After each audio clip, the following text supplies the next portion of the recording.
Everybody for coming out this evening. I really truly appreciate it. My name's Tony Strickland. I'm your mayor here in Huntington Beach, and obviously we're known as Surf City USA, and I'd be remiss if I didn't mention today is National Beach Day. So it's a great day for Huntington Beach. For those of you that don't know, when I first got elected, I made a commitment, and it's a commitment I think is very important to be out in the community. A lot of times throughout my life, a lot of people said when people get elected, you don't hear from them until they're up for re-election, and they only come around during election time. And I always said the best elected officials are not the ones that give the best speeches, but the ones that actually are in the community, have an engagement with the community, and it's better. God gave you 2 ears and 1 mouth for a reason, and I think it's important to listen to a lot of the community's concerns. We're not always going to agree 100%. I always say that. I don't agree with my wife 100%. But the key is the dialogue. The key is I want to take your voices with me back to City Hall and try to make the city better than it even is today. Because we are all blessed that we live here in Huntington Beach. I think we all can have a round of applause that we live here in a great city. I haven't been mayor, but there's other of my council colleagues that are here today. Mayor Pro Tem Gracie Vandermark, please stand up.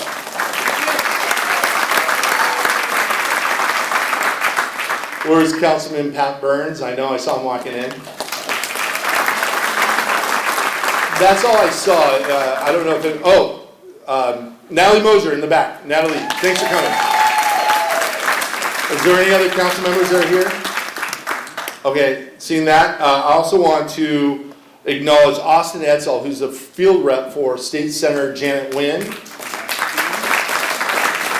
So if you do have a state issue during the last 3 weeks of their session, I was up there on Monday in Sacramento, and there's a lot of different bills going through the legislature for the final push of the last 3 weeks. If you have any concerns or comments or any questions having to do with state bills or state policy, please see Austin. I know he already told me he would be in the back answering all your questions after we're done here today.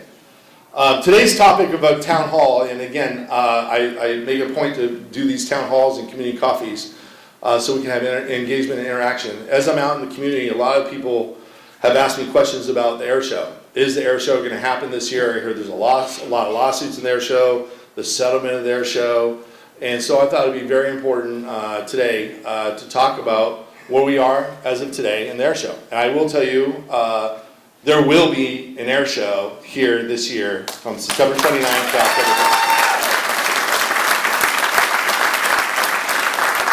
And I'll tell you, from my perspective, it's probably one of my proudest moments is doing what we had to do to get a settlement done, because if there's no settlement, there was no air show. And when you hear the economic numbers coming from one of the top economic firms in the country about what the air show means to us as Huntington Beach economically. And it's hard to put these numbers in perspective, but $120 million into our local economy, that's almost equivalent to a Final Four NCAA tournament. That's the kind of numbers we're talking about. And those are unbelievable numbers for our city that help us fund a lot of other things that we do throughout the year. And it's the largest air show in the country. So one of my most proudest moments is I can't wait till September 29th, seeing those planes come across and seeing all the people here celebrating America, celebrating our military, and having the best air show in the country and the world. So as mayor, I'm going to be very, very proud of that day when it comes. So what I'd like to do is start off with introducing Kelly Miller. For those of you who don't know Kelly, he does a remarkable job for our city. Let's give him a big round of applause. He runs Visit Huntington Beach. So his job, and he's done a remarkable job, because you go everywhere around the world, they know Surf City USA. They know Huntington Beach. And his job is to promote Huntington Beach all around the world, around the country, around the state, to get people to come here for our amazing events in our beach and all the activities that we do. And he does a remarkable job of bringing economic vitality to our city. And without further ado, I'm going to introduce Kelly Miller, and then they're going to talk about the economic numbers done by one of the top economic firms that does this research. And they're going to talk about the air show and what it means for the city of Huntington Beach. So ladies and gentlemen, again, warm welcome to Kelly Miller.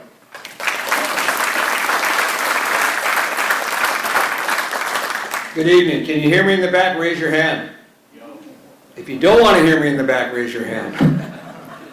Thank you, Mayor. Thank you, council members, and thank you for coming out tonight to talk about the economic impact of the 2022 Pacific Airshow. My name is Kelly Miller, as the mayor said. I'm the president and CEO of Visit Huntington Beach, and I'm celebrating 10 years in 2 days from now, so I'm very blessed. I've lived here for a decade, and I just found out, I guess in the last 4 or 5 years, that the Wheat family, you might know Golden Bear and some of that stuff, one of his sons went up and started a bar business with my great uncle in Ketchikan, Alaska. So my roots go way back to Huntington Beach. Joining me is Omar Combs, our Chief Marketing Officer. And Nicole Lito, our VP of, there she is, of Administration and Community Engagement. Nicole, great job. So I thought I'd just spend a couple moments to talk to you about what Huntington Beach, or Visit Huntington Beach is. What is our vision? Kind of what is our mission? What is the value that we provide you, the citizens of Huntington Beach, a place, like I said, that I've called home for a decade now. We were established over 30 years ago. We are the official destination management organization, or what we call the DMO, for Huntington Beach's Surf City, USA brand. We are a private, nonprofit company, an organization, and we are not. Even my mom doesn't get this right. She thinks I work for the city, and I say, no, I don't work for the city. We are a private entity. To have the best transparency and the highest level of accountability, our VHB board meetings, and there's PT Town, he's my boss, one of my bosses right there. All of our board meetings are open to the public, and we are governed by the Brown Act like the city of Huntington Beach. We're audited annually by the same company, the CPA firm that audits the city. We receive zero city money. None of your property taxes or sales tax go to fund our operation. So basically, you're not paying for a dime on what we do. We receive 100% of what's called a Tourism Business Improvement District assessment, and that's 4 cents. So you check into a hotel, you pay a $100 room rate. That would be great if you could get a room rate that low. You pay an additional 10%, which goes straight to the city, so that's $10, that's the occupancy tax. And then you charge another 4%, which goes in to fund all of us. And what we have to do by law is we have to show a benefit to those properties, lodging properties that collect the assessment. We have to do that annually. We do an annual report, and we have to earn our stripes, so to speak. And I think we've done a good job. The mayor alluded to this, but Huntington Beach, the industry right now, supports 5,000 direct jobs in this city, the tourism industry. The economic impact of visitors to this, and these are non-OC resident visitors, is about $500 million a year. We get several million people that come to visit us, and I just saw the tourism occupancy tax, that occupancy tax that I alluded to, generated over $16 million this last fiscal year for the city. That's more revenue than all of the parking that the city manages on an annual basis. So it's big money without question. Each year we have to put together a very robust plan of work and a well-orchestrated activities that include marketing, public relations, sales, tourism development, and visitor partner services that Nicole manages. We are involved in a variety of collaborations and partnerships, including the event that's just out at the, what's it called, the Los Demos in Sunset Beach. We help support that, the 4th of July, and other events that we partner with to put out messaging around the world. So what does all that have to do with research on the air show? Well, research plays a big part of what we do with the limited dollars that we have. It is absolutely critical that we show the benefit back to those who collect that assessment. And in fact, we have to show the highest rate of return on that, or we're not doing our job. To measure those things, what we do is we hire research firms. Omar hires a firm to look at sort of some of the stuff that we put out on social media. Are our ads working? Right? We can measure everything. Your phone, we can tell where you are and how much money you spend, what you did, and we gather that data, and that helps then determine where we spend money. We have to be very strategic because we are the smallest puppy in the litter with our comp set.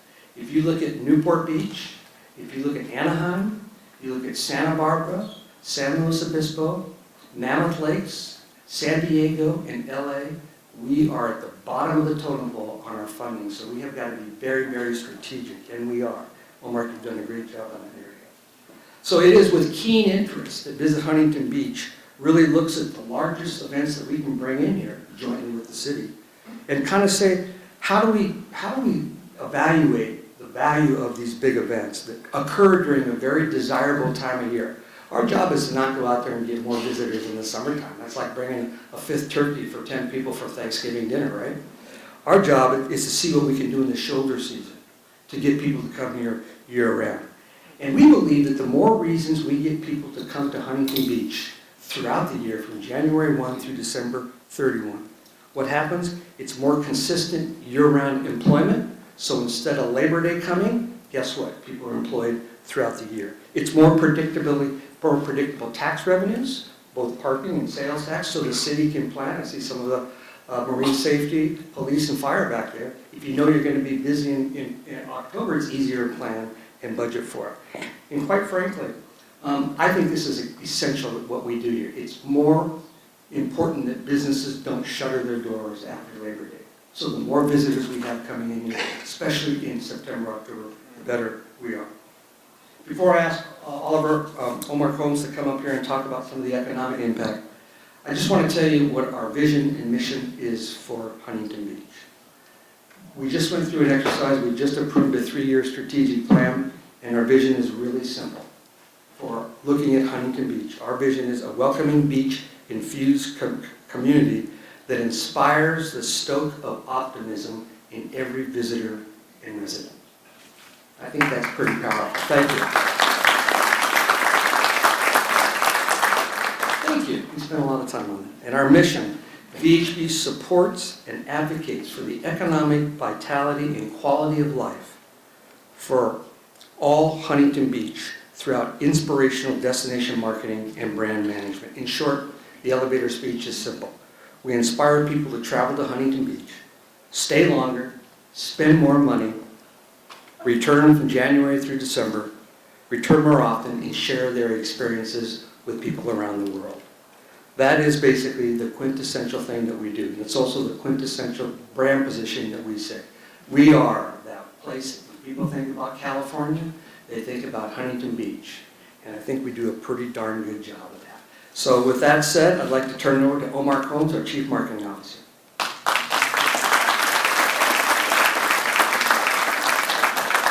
Good evening, everyone. Thank you, Kelly, Mayor Strickland. I'm going to take a couple of moments just to kind of give you some highlights of the report itself, the methodology, some of the demographic and economic insights from the report. But before I do that, I wanted to preface with, why are we doing this even in the first place? So as Kelly mentioned, one of the things that we try to do is make sure that we bring a regular flow, steady flow of business, not just during the needs period or conversely during the middle of the busy season. It's throughout the year. So we have a steady flow of economic impact throughout the whole year. So as part of that, we do these, what we call economic impact reports for events to kind of assess, hey, what's the impact of, in this case, the Pacific Airshow from an economic perspective, visitation perspective, and these are all numbers directly tied to the event, aka activity impacts that would not have happened had the airshow not occurred in HB. So with that said, I'll start with the methodology. As Kelly mentioned, we hired a firm called Destination Analysts. They're one of the leading research firms in our industry that does tourism sentiment, visitor, resident sentiment, and then they have a secondary component of economic studies that they usually partner with or other organizations. The Pacific Airshow study was conducted in October of last year, essentially during and shortly after the event, mainly through an online survey of all event attendees. So that equated to about 1,300 folks. Some of the demographics gleaned from the report it showed that 38% of folks that attended the air show last year were millennials or younger. 37% were boomers or older.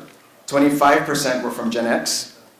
46% of the 690 attendees that attended the event over the course of its 3 days reside outside of Orange County.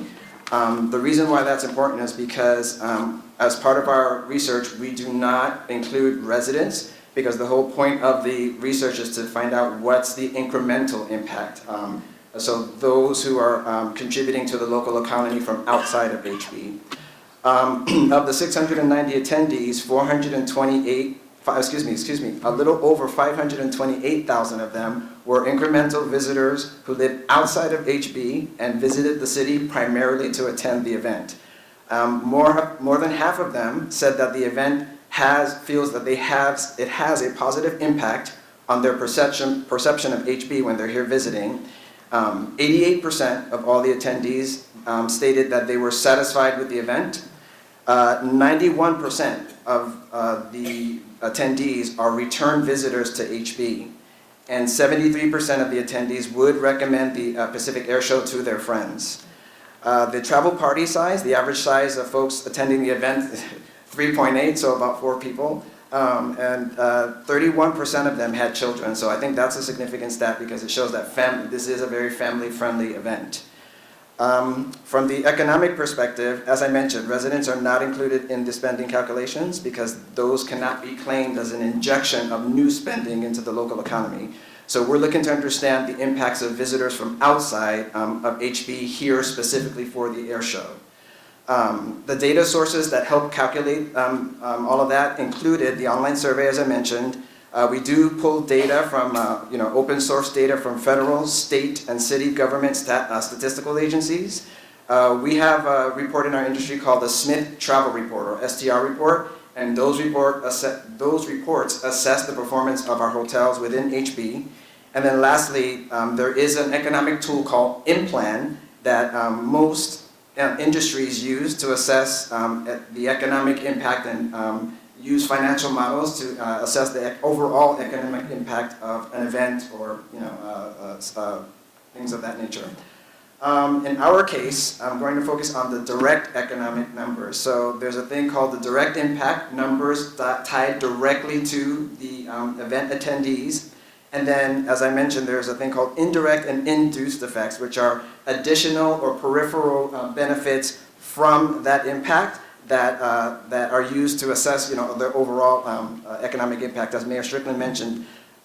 So the direct economic impact of in-market spending by incremental visiting attendees, again, living outside of HB, that economic impact equates to $70.4 million. So again, that number is tied directly to events, to attendees attending the Pacific Airshow. And then with the using the InPlan model that assesses the peripheral or additional economic benefits of that direct impact, that total economic spend equates to about $120.7 million. Let's see. Doing great, Omar. Yeah, right on, man. Let's see, I think I have a... Yes, I do. Here we go. Sorry, guys. Yes. So when looking at the estimated taxes and assessments generated, again, with a direct correlation to the event, that tax implication is about $1.73 million for 2022. So what that's saying is that the Pacific Airshow event generated an additional $1.73 million that are directly tied to the event. Again, using the InPlan model that accounts for things like occupancy tax, TBID assessments, local taxes and fees, that overall tax implication equates to about $3.7 million.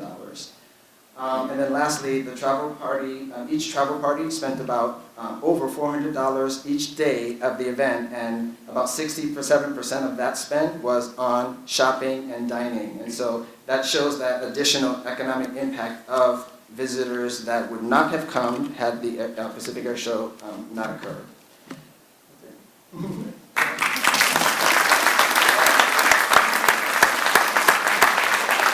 I know it's hard to comprehend all those big numbers and everything else, but one of the stats that I thought was just amazing was the fact that how many people come from outside Orange County specifically for the air show. And of those people, outside of Orange County, 91% come back to Huntington Beach for something else. Think about that. 9 of every 10 people who come here for the air show specifically, come back to Huntington Beach and come back to our beaches, come back to our hotels, and come back to our restaurants. That's a staggering number. And there's so many staggering numbers that were presented, but that's a number that I just think is amazing. Let's give them another round of applause. Thank you so much. Because I think it's important to know the economic numbers when we're talking about everything in the context of why we push so hard to keep the air show here in Huntington Beach. So with that, I want to introduce you, probably a person who doesn't need introduction in Huntington Beach. He's been our city attorney for quite some time. He does a remarkable job for our city. I have often told his wife he was in private practice, he'd be making a lot more money. But I'll tell you, Huntington Beach is in his heart. He loves Huntington Beach and he fights for Huntington Beach, and I think he does a remarkable job for us as our city attorney. And he's going to give you an update on all the different lawsuits that are going on. That's one of the biggest questions I get, what's going on with this lawsuit, that lawsuit. And I think it's very imperative that the city attorney gives you an update of all the lawsuits that were filed and where we are specifically when it comes to the air show in terms of the courts. So without further ado, our great city attorney, Michael Gates.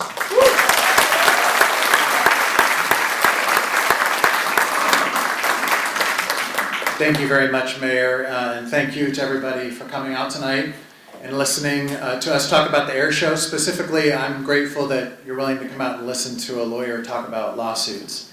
It's quite moving.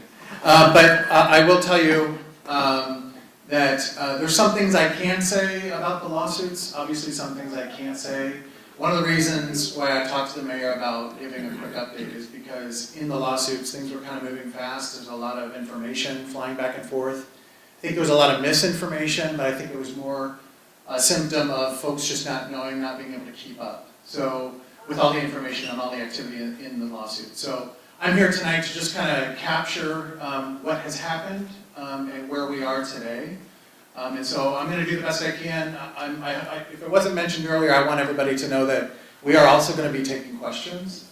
So if you have questions about the lawsuits, if you have questions about any of the information that was presented tonight, any questions for the mayor about anything that was presented, we're here and happy to answer your questions because I think primarily that's what this is for. It's an information piece to share with you what we know and sort of the current status of things.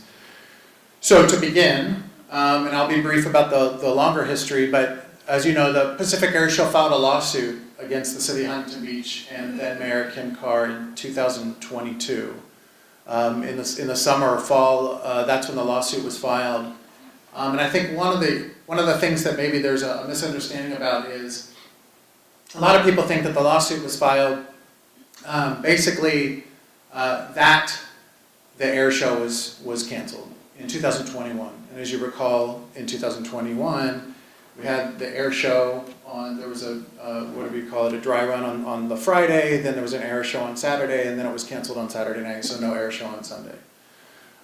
So people were saying, well, why would the city, and I'm fast forwarding a little, but I'll go back, why would the city settle if there was an oil spill and the city was forced to cancel? And really the issue, if you read the lawsuit and now the First Amendment complaint, it wasn't quite so much that it was canceled necessarily, although I'll let the plaintiffs make their own case. If you read the complaint, it's how it was canceled. It's how it was canceled, how the city canceled it. And so that's really the core of their allegations against the city. And again, I won't get into my conversations with city council at the time, this is going back months, but one of the reasons the case was settled is because of the allegations of how it was canceled, not that it was canceled. There's information, and if you read the complaint, you know from the contentions that the oil spill occurred on Friday, that Saturday there was some discussion and deliberation about what to do about the oil spill. This is discussion that occurred at City Hall about what to do in response to the oil spill. And then on Saturday night is when it was announced, or Saturday afternoon, that there would not be an air show on Sunday. And for instance, one of the things that could have occurred is a special meeting or emergency meeting. It only requires a 1-hour notice for the council to convene and to discuss what to do about the air show in light of the oil spill. That's one thing, for example, that could have been done. So when I say how the air show was canceled, that's specifically what I'm talking about. The allegations, if you read the complaint, they're concerning how it was canceled. And I think really that's an important distinction, because people like to say, well, the city had no fault, there was an oil spill, and so ipso facto, you know, the outcome should have been known and unavoidable. Legally, that's not the whole story. Legally, Pacific Airshow has advanced how it was canceled. Procedure. That's important to note. It's also important to note, and I've said this before, that there wasn't really any consultation with the city attorney about canceling the air show. I found out for the first time that the air show was being canceled, like you did probably watching the evening news on Saturday. I saw a press conference, and that's the very, very first I heard that the air show was being canceled for the Sunday. And that's highly unusual. In any other city, they would consult the city attorney. They would get legal counsel. And that's one example of one of the things that wasn't done. So when people say, hey, there was an oil spill, we had no choice, I'm just telling you, if you read the complaint, this is the kinds of things that they were talking about. So when the question comes up, why did we settle? These are the types of facts out there in the universe, publicly available and known, that the city council deliberated and thought about when they thought about whether we should settle or not. Now, fast forward a little bit, and hopefully I'm hearing a little feedback. Hopefully you guys are not hearing a little bit of feedback. And hopefully the sound is okay for the audience. But the air show settlement was absolutely anything but easy to accomplish. I have negotiated hundreds of deals, hundreds of lawsuits, literally hundreds. And I can say categorically, this is probably one of the more difficult negotiations I've ever been engaged in. The negotiations went for 5 months. They went from December, when the new council came in, through the date of settlement, which, if I'm thinking of this correctly, I think it was May 9th, when the settlement was announced at the press conference. So 5 months of negotiations. They were so difficult that a couple of times negotiations were broken off, and I believed, and with all my heart, that we were done. That there was not going to be a compromise, and that there may not be an air show. The other thing about the timing of all of this, the 5 months leading up to summer, that timing leading up to summer and into fall where the air show occurs, the city council knew, they had the distinct impression that if we didn't resolve the lawsuit, that there would not be an air show this year, 2023, which is why Mayor Tony Strickland submitted a declaration to that effect to the court in one of the proceedings to explain to the court, look, this settlement is legitimate, it's defensible. I believed that had we not obtained this or achieved this, we would not have an air show. And so there was a lot at stake as far as, and I don't want to speak for the council members, you were free to ask Mayor Tony Strickland what his thought process was, if he can, without sharing conversations in closed session. But the distinct impression was that if we don't get something done, or if we can't get something done, we won't have an air show. So in their minds, there was a lot more at stake than simply the details of the settlement itself. So there was the potential loss of the $120 million economic benefit. As far as the settlement it goes, right when the settlement was struck, we prepared a memo of settlement terms. That memo of settlement terms reflects the actual terms that settled the lawsuit. Now I know, and I'm happy to answer questions, I'll be in the hot seat tonight, on why we haven't released the entire settlement agreement. And there's good reason for that, because there's more language in the settlement agreement beyond the terms of the settlement itself, meaning the terms that settled the lawsuit, meaning the terms that got the city dismissed from the case. There's more in there. The more in there, our attorneys who are outside attorneys working for the city, representing the city in the oil spill lawsuit, have advised me, please do not release the settlement agreement, the full settlement agreement, because it could compromise our success in the larger oil spill lawsuit. And I'll get to the larger oil spill lawsuit in a second. But because there's pending litigation, I take responsibility, justified not releasing the entire settlement agreement. Because after reading state law and seeing the other moving parts at stake for the city, including the pending oil spill lawsuit, it was my judgment that doing so would compromise the success of the city in that lawsuit. And under state law, I was not required to. But there's an exception under essentially the Public Records Act, that I did not have to release it. So that's where we are on the settlement agreement and not releasing it. Having said that, there is a challenge to have it released. There's a court challenge, there's a lawsuit to have it released. I have always said, if a judge sees it differently than myself, and if a judge decides that it should be released, the entire full-form settlement agreement should be released to the public, that the concern about the pending oil spill litigation is not enough to justify keeping it sealed, then I'm happy to release it. And there's a lot of stories out there, you're hiding something. I assure you, we're not hiding anything, except we're trying to be careful and diligent for the city. My job is to protect the best interests of the city, period. No matter what the circumstances are, and frankly, no matter what criticism comes my way. I own making the decision not to release the settlement agreement. That was not a decision by City Council. It was not a decision by the mayor. That was my decision. And I'm happy to go to court and have a judge tell me I'm wrong. But to me, to put it simply, I believed it was above my pay grade, essentially, to release it and risk compromising the city in a future lawsuit. I didn't believe that that would be fulfilling my obligations to defend the city. So I made the decision that I made. So we'll see what happens. I am not representing myself in that case. I do have an outside attorney.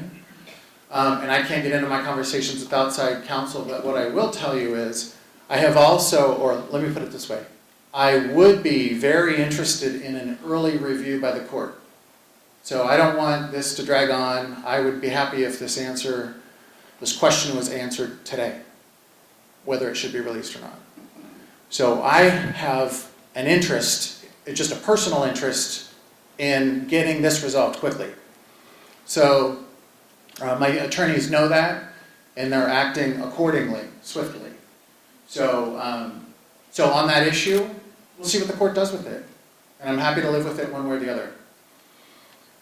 The settlement terms. I've heard a lot about $8 million in money going to Pacific Airshow. I don't know where that money came from, or that number came from. I will tell you expressly what the terms are, and they were released publicly. It's $4.99 million, basically essentially from the city's general fund, but it's $1.99 million this year, and the rest is spread out in 500,000 increments over the next 6 years. That's how you get to 4.99.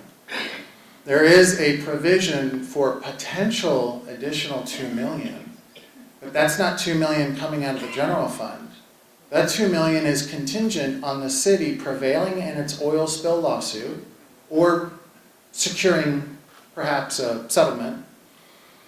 And if the city uses or is able to use effectively in that proceeding or process any of Pacific Airshow's damages, and recovery comes to the city because we were able to bolster the case by Pacific Airshow damages. So then, for instance, hypothetically, the city gets $30 million in a settlement.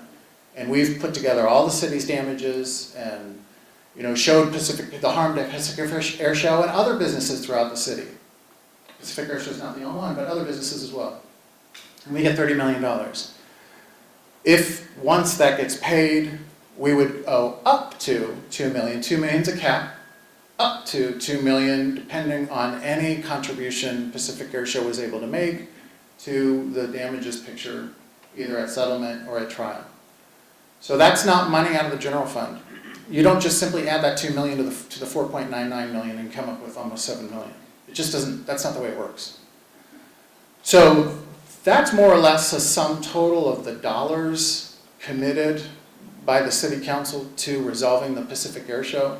The city was dismissed by Pacific Airshow after the payment of $1.99, so that has been paid. With regard to the oil spill lawsuit, a lot of folks too have asked me, why are we so late in filing our oil spill lawsuit? Because other claimants or other litigants have already gotten a settlement, a large settlement from a multi-million-dollar resolution or settlement with some of the oil companies or oil spill, well, I call them oil spill defendants, just categorically. And the reason is because the prior city council didn't want to pursue litigation. So when the question came before the prior city council about whether we should pursue recovery on behalf of the city against the oil spill defendants, the answer was no. When the new city council came in, they asked, why aren't we pursuing or are we pursuing against oil spill defendants? The answer was no. They said, well, let's change that answer. Let's say yes. So we, the city attorney's office, got authorization from the city council in December of 2022, just a few months ago, 6 months ago, to actually embark on pursuit of recovery on behalf of the city against the oil spill defendants. So that's a pretty recent phenomenon for the city. For other cities and other claimants, not so much. They started that process back in early 2022 or late 2021. But we're now coming, and it's in the hands, as I said, of outside counsel. So outside counsel has been working on the case. They've been interacting with various folks from City Hall to work up the case. And so that's basically where things are on the oil spill lawsuit. And again, in my judgment, didn't want to do anything to compromise the city by releasing the settlement agreement too early. In terms of other actions in court, as you may or may not know, Mark Bixby and Connie Boardman filed, I believe it was an intervention, a request to intervene into the Pacific Airshow versus City of Huntington Beach lawsuit. And basically, they expressly stated the reason we want to intervene or to interject into the lawsuit is because we want to stop the airshow settlement. So they filed 45 days before the case was actually dismissed against the city. Maybe 30 days before it was dismissed against the city. So they filed, and the court aptly and deftly recognized that they didn't have standing, because they attempted to make a taxpayer derivative argument for standing. And the answer to that by the court was no, you don't have standing to intervene like this. And really that's why they haven't filed a new lawsuit, even though their attorney was quoted in the newspapers threatening to file a new lawsuit. Because if you don't have standing to intervene, you're not going to have standing to file a new lawsuit on your own. Standing's a threshold, quintessential issue to move forward with a case. So if you're found to not have standing here, in the very same case, if you try to file a new lawsuit, you're not going to have standing there. You're not going to suddenly gain standing because weeks passed and the court denied you the first time. So I don't think any more challenges are coming by Borden and Bixby on trying to stop or unwind the airshow settlement. But it was, I think, rightly interpreted that if that were to have succeeded, and that action were to have stopped the airshow settlement, that we wouldn't have the airshow. So I think the court got it right on the law. I thought it was pretty clear from the beginning. But sometimes we've got to work these things out in front of a judge, and that's fine. So that's where we are on the Bixby Boardman. So that's in the rearview mirror. We have gotten other letters from like the Bolsa Chica Land Trust and other organizations complaining about the air show, but we've written back our strongly worded letters as well, and we haven't heard anything since. So there's a few different moving parts. As it stands right now, we don't see anything by way of lawsuit or litigation that would threaten the air show occurring this year. Trying to think of what else. I should probably wait for questions because I could just stand here all day and keep thinking of things. And I'd rather make sure that my comments are on point, right? Give a lawyer and a politician a microphone. And tell them they have just a few minutes to speak. Yeah, right. So anyway, with that, I think I am going to stop myself. I'll turn it back over to the mayor to maybe moderate some question and answer. But like I said, I want the public to know one thing for certain. To the extent I can tell you, I will tell you. There's no concern or issue about being completely transparent and sharing all the information that I have. So if I can answer it, I'm happy to answer it. So, and I think it goes for everybody else. Thank you.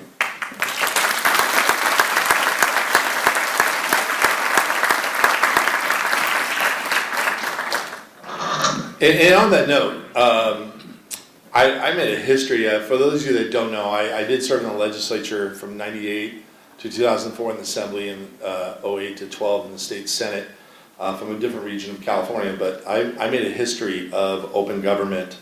And I have had a strong conversation with Michael Gates regarding this. I sued Gray Davis over long-term energy contracts way back when for public disclosure.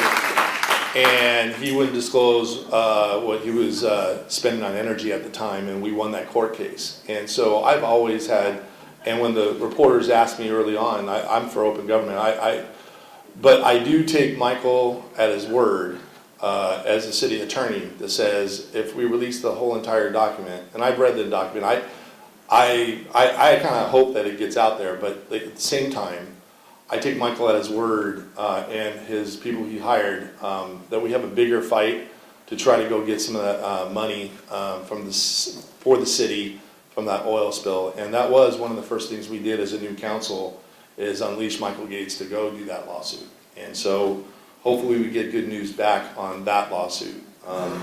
And secondly, I will say, to reiterate what Michael talked about, a lot of folks have been critical, and hey, look, everybody, I'm okay with that.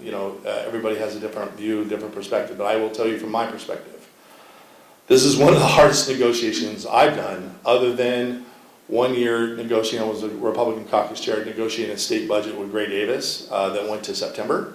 Other than that negotiation, I can't think of a negotiation I've done that was harder than this air show negotiation. Some people say, well, oh, you're friends. And I will also say, because it's been out there on social media, when I ran for council, I had over 300 people write a contribution to my campaign. The person who ran the air show was not one of them. And so I will tell you, when people say that close friendship and that, that's just not the case. That's just a false accusation. I want to clear that up. And then, sure, go ahead. You want to add that part? Go ahead. Yeah, I think that's an important note. I didn't think of it, but likewise, I did not receive a single donation, nothing in kind. I got no favors, nothing. There are occasions during the campaign where people show up at the same event. It's not fair to assume that because they're at the same event, they're somehow writing you invisible checks that are padding your account that can be unaccounted for. I received no donations from Pacific Airshow, Kevin Elliott, any members of his family, none. And I will tell you too, the suggestion at least, especially for an attorney, that somehow I would engage in something like that, take a donation or engage in a quid pro quo. I don't think people understand when they say that it's possible that there was some wrongdoing or something nefarious about it. It's not possible. I am an officer of the court. I am a member of the State Bar of California.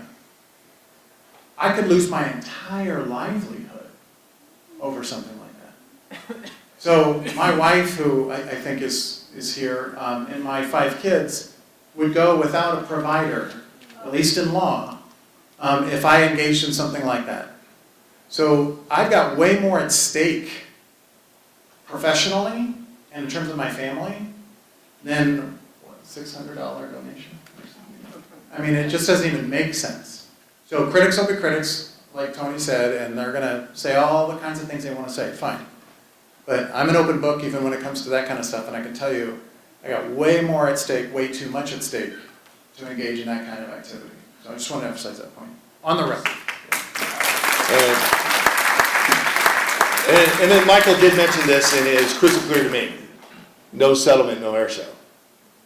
And again, when we were going to these negotiations, it was clear, in my mind, no settlement, no air show.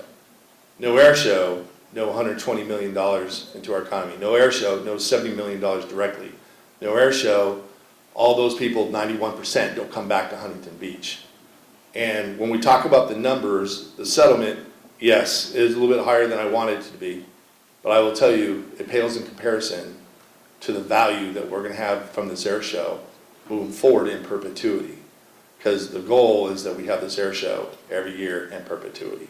So with that, I think that cleared up a lot of what's been going on out there. But again, this is a town hall. I think we've spoken probably a little too long because I know we're supposed to be here till 7, and I want to make sure I can answer questions. So if you have questions, please come to the podium. And again, we'll try to answer our question as best as we can. Go ahead, Amory, you can start. What, I'm the only one? Come on. I guarantee you there's more people coming right behind you. All right. Amory, you have to hand that back to me. Okay. Well, I want to thank everyone for coming today. I really do want to thank Mr. Miller for his presentation as well as the city attorney. And the reason I say that is we have heard so much about the legal issue in relation to the air show and the settlement that we seem to have forgotten that this air show is an event, a significant event in our city that will bring in a lot of revenue, bring in a lot of sales tax. So I do appreciate that. My question relates to Mr. Elliott as well. I know you say he's not a close friend, but I know that he is someone who is working in the city to do a lot of great other events beyond the air show, and I wondered if you could talk about that. Yeah, no, I think Kevin Elliott, who's a Huntington Beach resident, he owns a business here in Huntington Beach, and the more I learned about Code 4, his company that's here in Huntington Beach, look, this is a company that does marketing for the LA Rams. They do it for the Chargers, they do it for the USC football team, they do it for the Super Bowl and the NCAA Final Four. Some will criticize that we did a rally about 2 weeks before Election Day, that we hired him. Well, yeah, he's good at marketing, and we all chipped in for him to do his professionalism, and it was an unbelievable event during the campaign, but we paid for that event. Just like you do in any other campaign, if someone provides a service, you pay for that service. Yeah. But I will tell you, you know, Kevin Elliott and Code 4 specifically as a company, they do remarkable things, and quite frankly, here in Huntington Beach, we should celebrate a company like Code 4 that does such remarkable work.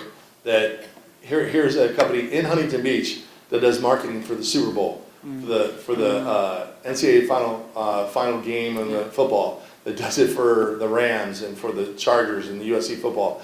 That's a Huntington Beach company. That's something we should be proud of, and I am proud of as mayor of Huntington Beach. And also, we have the wonderful Cherry Blossom Festival. Yeah, that I know exactly. you're involved in a lot of local events here as well in Huntington Exactly. Beach, so that's important to know. Exactly. So. Thank you. Thanks for that question. Hand that back to me. Hello, I'm Diane Bentley. The settlement agreement with that the city attorney arranged with the owner of the Pacific Airshow clearly includes terms and conditions regarding the upcoming and future air shows that define parking fee revenues, dedicated beach area allocation away from residents, CEQA requirements, insurance, security personnel, and cleanup costs, and other terms. We've heard about all of the revenue that's being generated, allegedly by the air show, but Huntington Beach citizens have a right to know the details of the terms and conditions and the expected impact on the city budget and our residents of these expenditures. What are the details and why are they not being revealed? And why isn't the city planning to open the airshow contract to competitive bid? There are other alternatives. Thank you. Well, first of all, thank you for the question. I think it's important to note too, to Ms. Bentley's point, that the city attorney, struck a deal with Pacific Airshow. If anybody knows, if you had your own attorney, the city attorney is only the messenger. I have no authority to enter that deal. I didn't even sign that deal except to approve this form. That deal was essentially struck by the city council. So any thought that the city attorney ran off rogue and struck some deal somewhere and came back with it is just completely not the way the world works. This is a city council voted on contract, essentially. The reason that other provisions aren't disclosed is for the reasons I stated. And our own attorneys who are handling the oil spill lawsuit said, please don't. In fact, those attorneys said that when there is a hearing in court, we're happy to come and explain to the judge ourselves why we think it would compromise the success of the city in the oil spill lawsuit. So again, this is above my pay grade. All of the terms, let me emphasize this, all of the terms that are of public interest that settled the lawsuit have been disclosed. So. I'll add the other one. I would welcome the city council's comment about that. Yeah, no, look, we've already talked about the release. Again, the full disclosure, I take Michael at his word that he needs not to do that, but as Michael just said, all the terms of the economics that settled the air show have been disclosed. Number two, you're saying open bid. Here's a company has done a remarkable job doing the air show. It is not easy to organize an air show. And again, this is the largest air show in the country. They've been remarkable at their economics of what they've done. And why wouldn't we want to go with someone who's a company here in Huntington Beach if we can? May I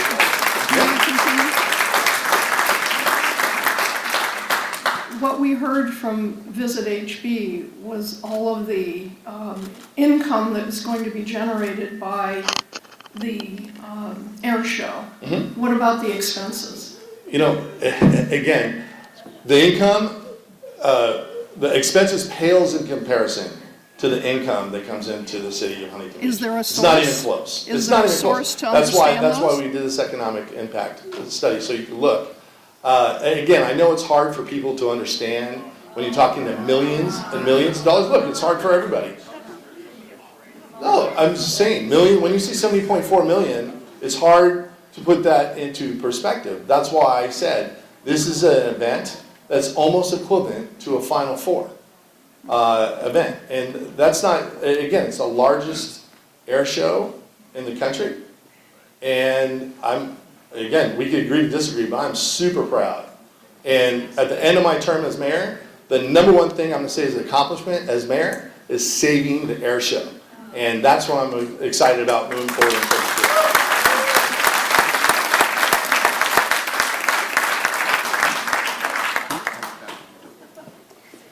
Hello, and thank you for taking your time.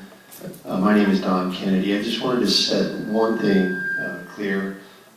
This nice lady said the word alleged revenue. I think Visit Huntington Beach has substantiated it. It's not alleged revenue, it's proved revenue through a very reliable set of sources. So I think we can put that to rest that it's accountable revenue. With that said, my question is this. In hearing that there's other oil, there's been other plaintiffs against as Mr. Gates said, oil defendants that have claimed and won judgments, why would our previous council not allow you, Mr. Gates, to pursue a lawsuit against the oil companies? And thank God the current council did, because it seems like there's going to be judgments on the horizon since there's a precedent of other plaintiffs winning. I'm shocked that the previous council would not have allowed you to just go full force against people that have a lot of money, and that's oil companies. Good question. Just for clarification, I don't know that any plaintiff has gotten a judgment against any of the oil companies. Just for public consumption, I think it's important to make the distinction that there's a multi-million-dollar settlement of which those claimants or those litigants are benefiting. They're all a part of that larger settlement. Why? I can't tell you, probably without revealing closed session discussions, which I just can't do, I won't do. You can ask them. Maybe they'll tell you their own personal thoughts without revealing closed session. But I certainly can't reveal that. Fair enough. All right, I want to thank you for pursuing, I want to thank you, the current council, for pursuing that lawsuit. Go get us some money. Thank you for that. Thank you.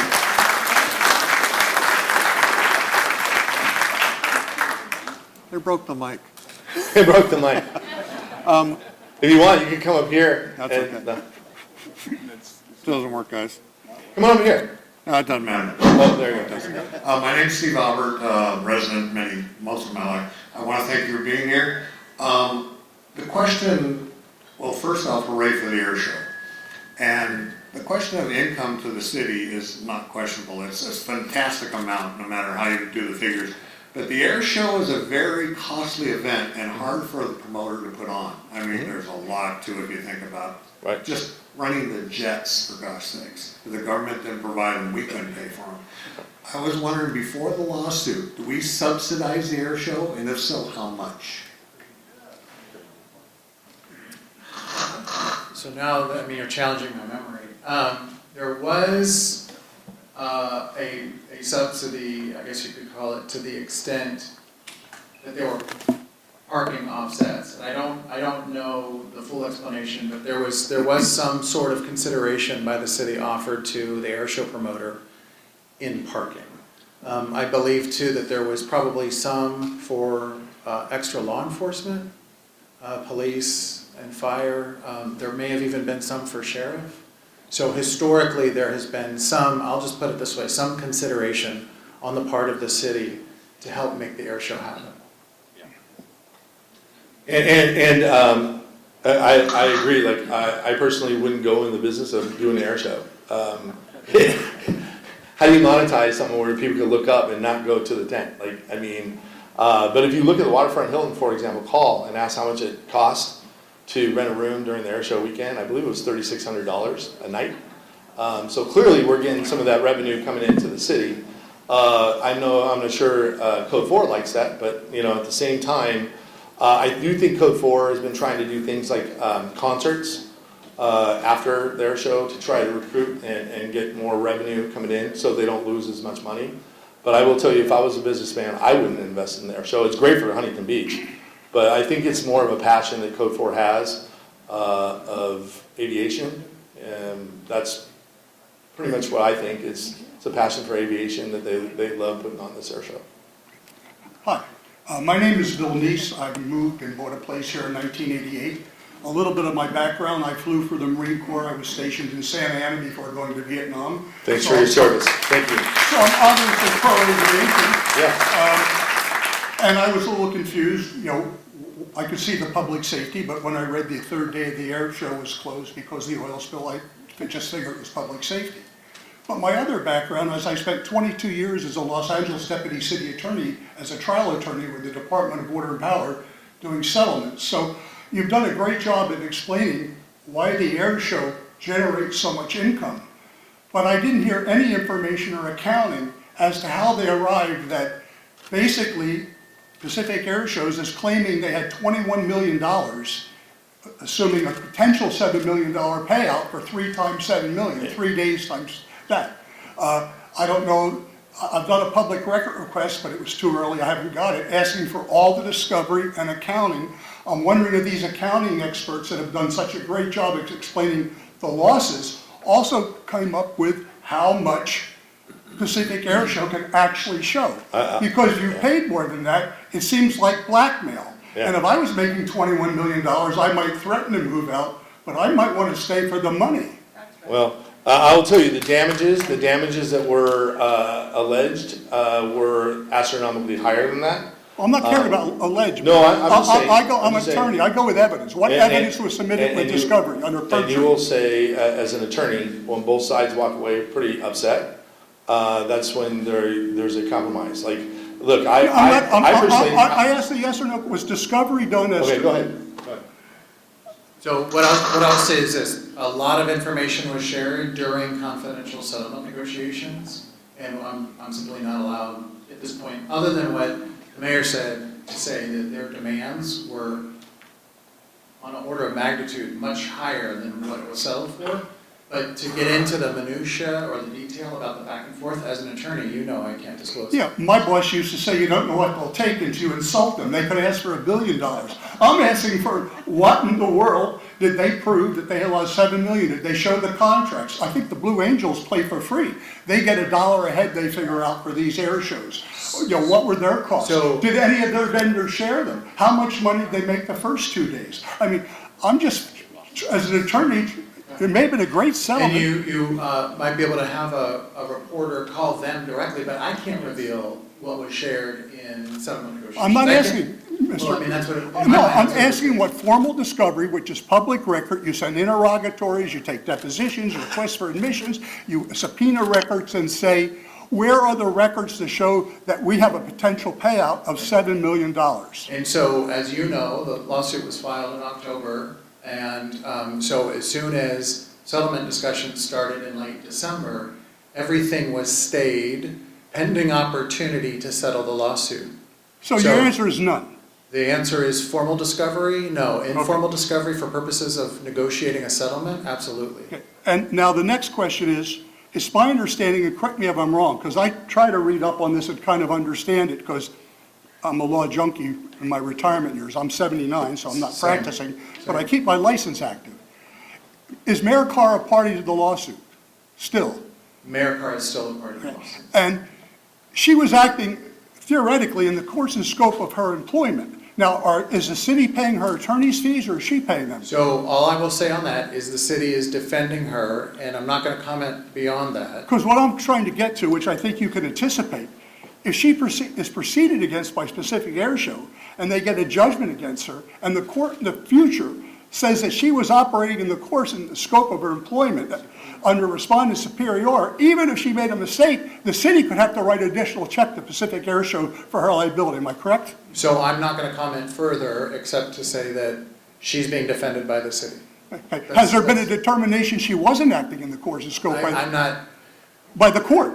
look, That out of would be a respect. public- what the court rules So is public not record. formally by the court, but out of respect for the process, I'm not going to comment further. It's better for these things to play out in court than here in the court of public opinion. It's just far better, Okay. so. And I got a copy of the complaint through the Public Record Act, and they showed, and I apologize to people behind me, I'm a little long-winded, but the permit, which is a contract, why didn't they put a force majeure clause in there saying, we don't want this to happen again?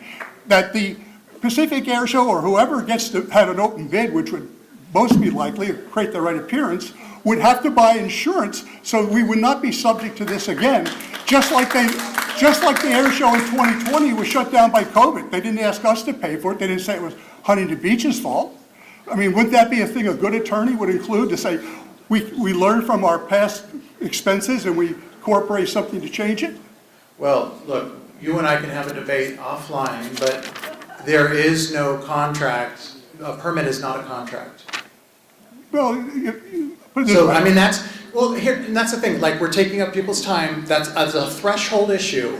A ministerial permit over the counter, which is what was issued, is not a contract. It's not a bilaterally negotiated contract. So we're now debating a threshold legal issue it's a non-issue because it was a permit.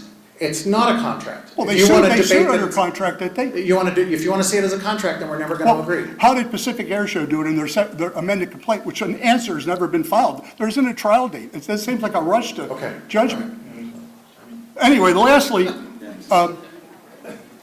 it seems like blackmail.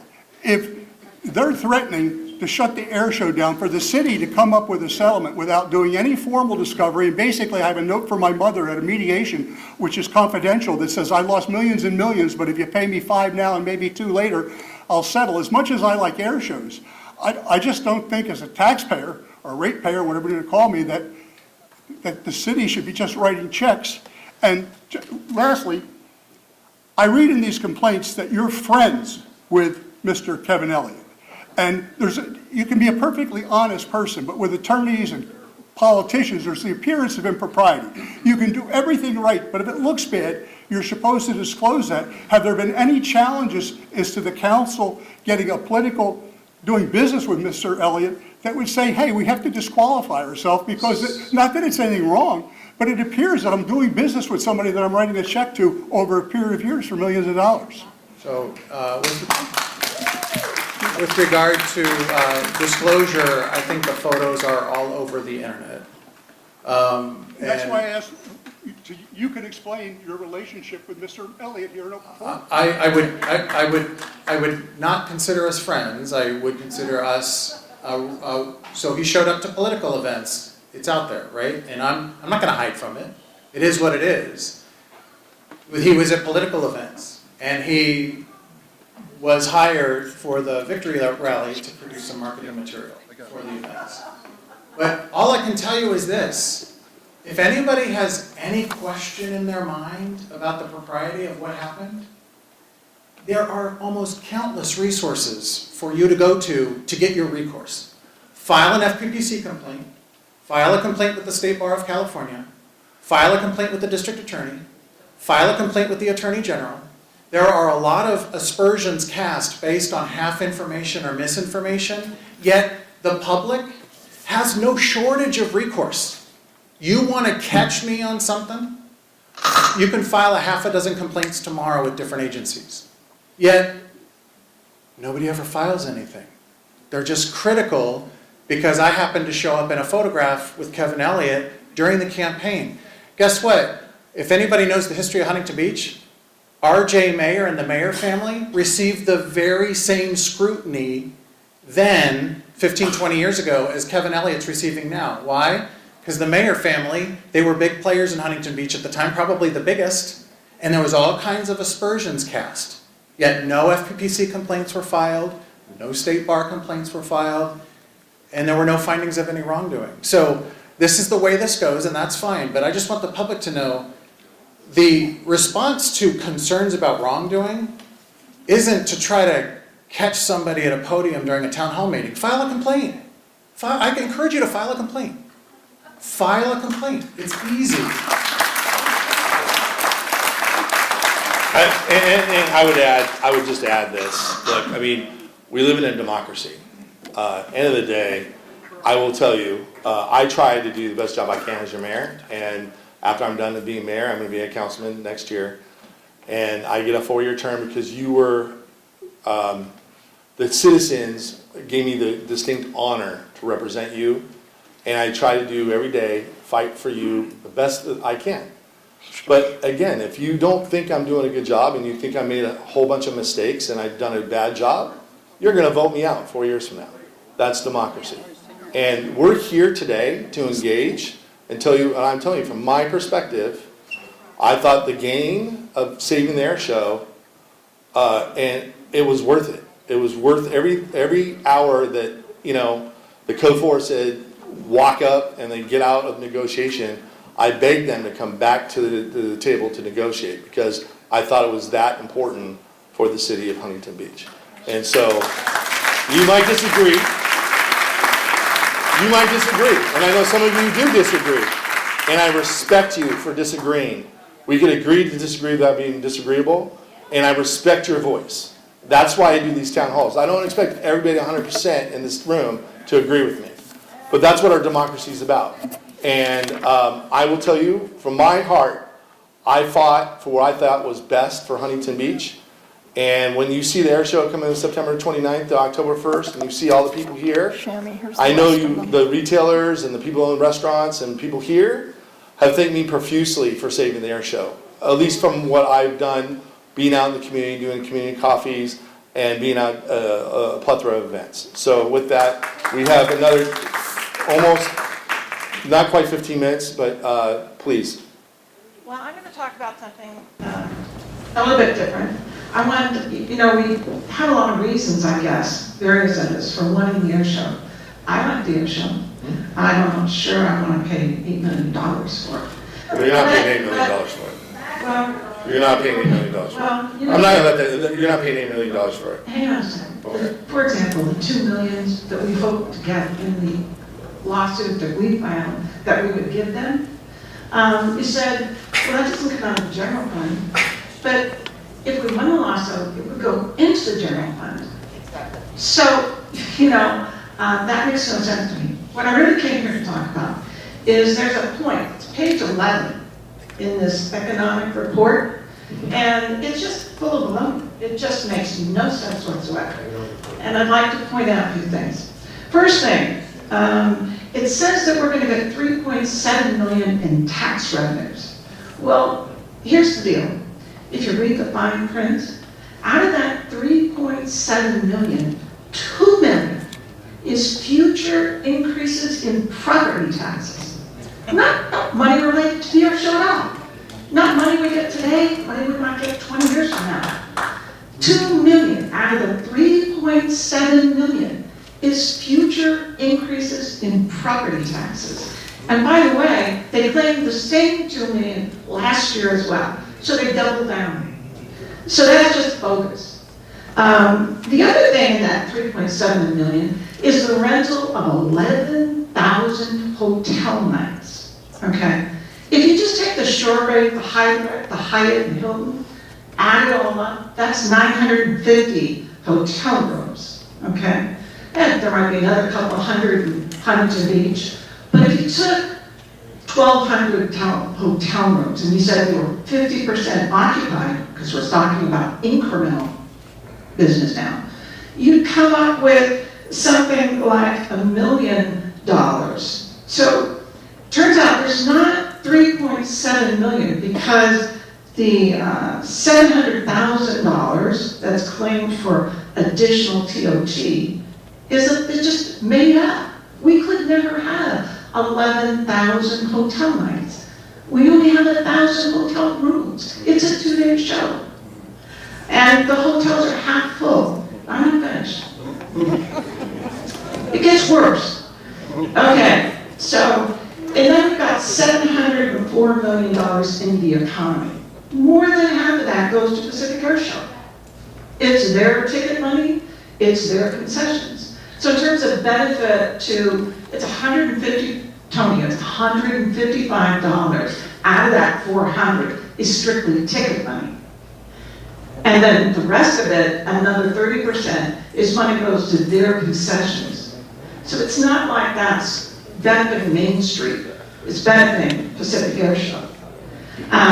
When you look at the number of jobs, 1,202 jobs, I wonder what jobs those are. Are they policemen? Are they firemen? Is it because we're hiring a lot of staff? We did before, we hired from other police departments in other cities. So is that just those $1,202? Is that just people, who's hiring them? Is it the city? That just means it's an expense. So to finish with, the middle number, the big number that everyone keeps quoting is $120 million in financial impact.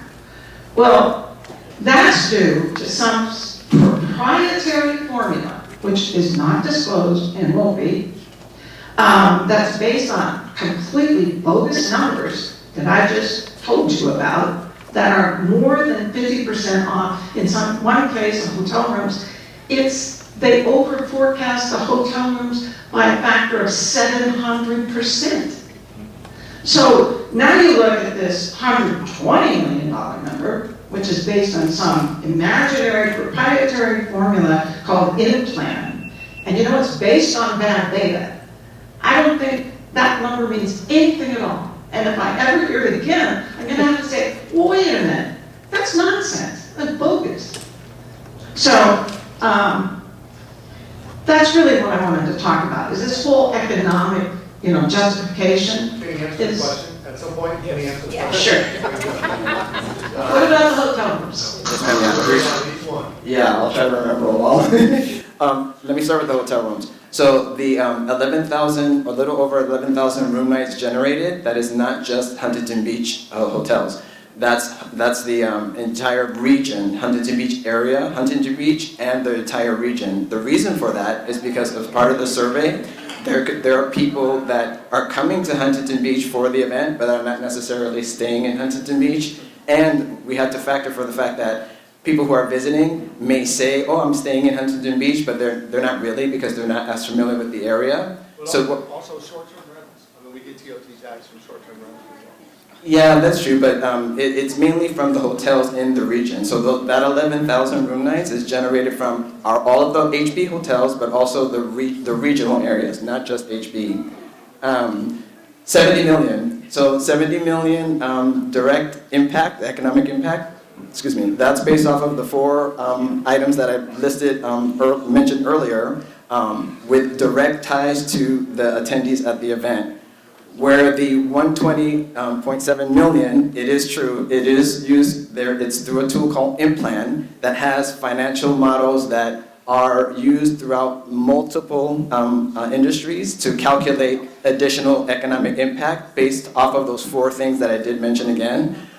She is correct in that the company itself that uses creates the formulas to calculate those numbers are not the most forthcoming with their proprietary tool that they use to assess the numbers, but it's used through enough sectors and industries that it's statistically reliable. So the reason why I focus on direct impact is because those are numbers that are defensible. They're directly tied to the event. Had the event not happened, that $70 million impact would not occur here, and that is based off of open source city, state, county information, as well as our hotel data. The 120 is used more for financial models, property taxes, that's the other one. Is used more for financial models to assess the potential incremental impact, the additional impact over time of it should the Pacific Airshow continue to come to HB.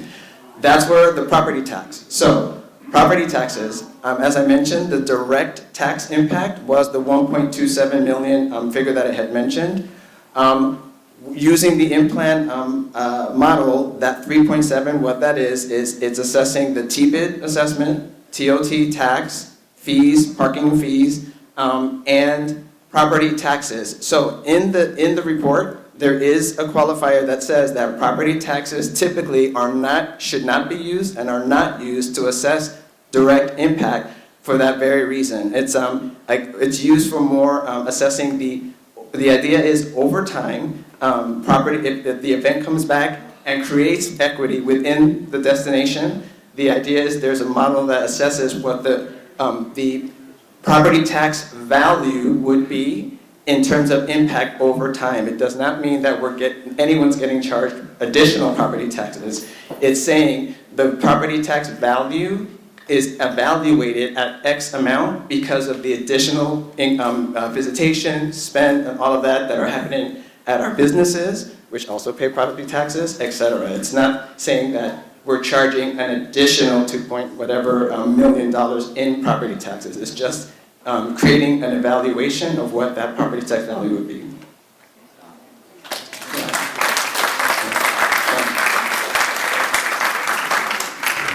This sheet, right here, doesn't have all that. It says 3.7 million. Give her the mic, please.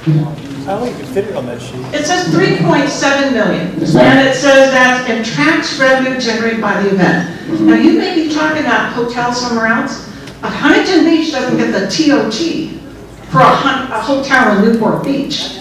Newport Beach gets it. So it's just totally bogus. This is a totally made up set of numbers.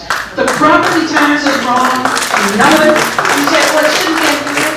It is on the main sheet. It is 2 million, and that number of 3.7 is less than 1 million. That's the number you're telling people. And when you come to the fact that the economic activity, if 50% of it goes directly to Pacific Airshow, then the other people in the city, the small shops, restaurants, whatever, they're not getting that benefit. It's all going to Pacific Airshow. Yeah, that part about the cost, the discussion earlier about the cost side, that is not a portion of the evaluation that we handle. It's here. It's on this main sheet in your brochure. This is it. What's the number you're citing? 770.4 million, and that comes from the number of visitors who pay an average of $400 each, including $155 for a ticket, and another 25% in concessions and other fees that go directly to Pacific Airshow. Not the business district, not the rest of Huntington Beach. Correct, it's the money spent as a result of being in the air show. It's not necessarily the purchase of the ticket. No, it says in the report, $155 of that $400, which this is based on, goes directly for a ticket. Read the details, read the report. By the way, all the numbers One last thing I wanted to say. You know, to Mr. Yates about the lawsuit. It seems to me you made a big deal out of saying that it wasn't the canceling that was a problem. It was the way we did it, okay? Well, if that's the case, what are the damages? What damages can you allocate to the way we did it? You know, that just makes no sense to me. Damages for having to cancel it, perhaps, but the way we did it cost them $5 million because of the way we canceled it? So, all I'm gonna say is read the allegations in the complaint. The complaint and the information we got through long, regular, difficult negotiations is what the city council had evaluated. I will tell you this as well, everything was presented to council in closed session memo form. So they got to see everything on paper, all of the numbers that were being alleged or claimed by Pacific Airshow. So that's about all I can say. And look, as the mayor said, there may be people in the room who disagree. I get it. Like, that's fine. Like, you can disagree. But the process was done right. The process was done over the course, in terms of settlement, done over the course of 5 months, with regular meetings with city council, with information printed out in closed session memo form, which all that's confidential, so anybody taking notes about trying to submit a public records request, just note, a lot of this information shared with council was confidential. So, and I can't say what was discussed in closed session, what was put on the memos in closed session. And so all I can tell you is this. If you want to know more, and I don't want to embarrass anybody, so I won't ask for a show of hands of how many people have actually read the complaint. But there's a lot of questions and assumptions coming our way that suggest to me that not a lot of people have read the complaint. So if you want your answers, your questions answered, read the complaint. So that's what I'm just going to leave it at that.